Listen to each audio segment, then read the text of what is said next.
Sociale prônée récemment à Boguédia, dans la région centre-ouest du pays.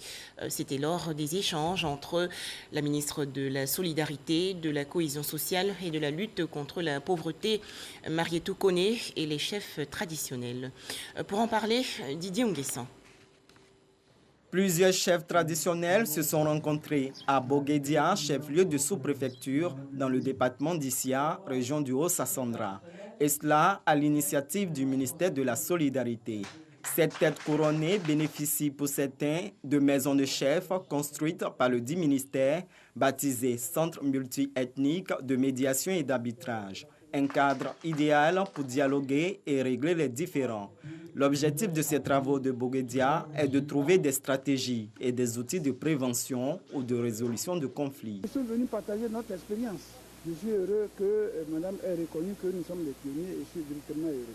C'est des problèmes de personnes, c'est des problèmes méticuleux qu'il faut gérer avec patience et avec indulgence. Je suis fier et heureux de participer à cet atelier pour la somme d'expérience que ça va m'apporter dans la vie et les liens d'amitié et de fraternité que ça me fera tisser.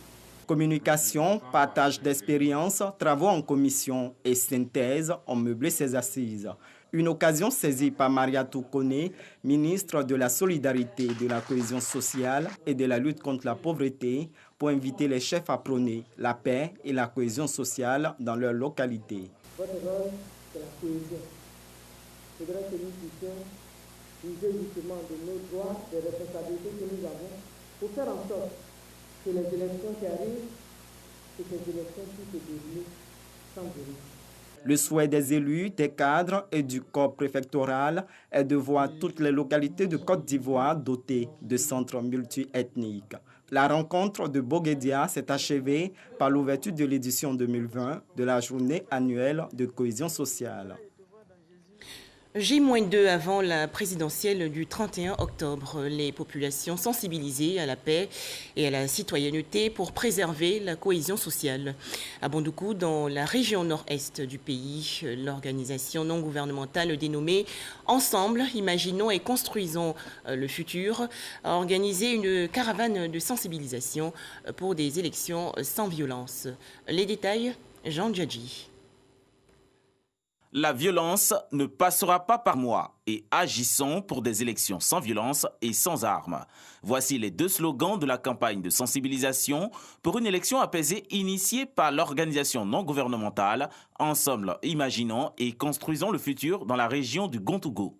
Cette campagne entre dans le cadre du projet d'appui à la politique nationale de contrôle du trafic et de la circulation illicite d'armes légères et de petit calibre. C'est d'amener la population à aller aux élections sans armes et sans violence pour que la paix règne en Côte d'Ivoire. Et aussi sensibiliser aussi les jeunes gens, la population, sur la détention des armes illicites.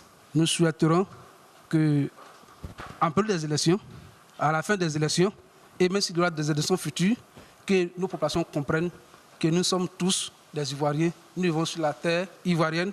En prélude à l'élection présidentielle du 31 octobre, l'ONG EICF a procédé au lancement de ses actions terrain à Bondoukou en présence des autorités administratives et des leaders de communautés, ainsi que des représentants de la société civile et des partis politiques et groupements affiliés. Prévu sur une période de 4 mois, ce projet financé par l'Union européenne et porté par Cogenta Côte d'Ivoire ambitionne d'emmener la population à aller aux élections sans armes et sans violence pour que la paix règne en Côte d'Ivoire. Autre actualité, nous partons dans la région du Tonkouy, dans l'ouest du pays.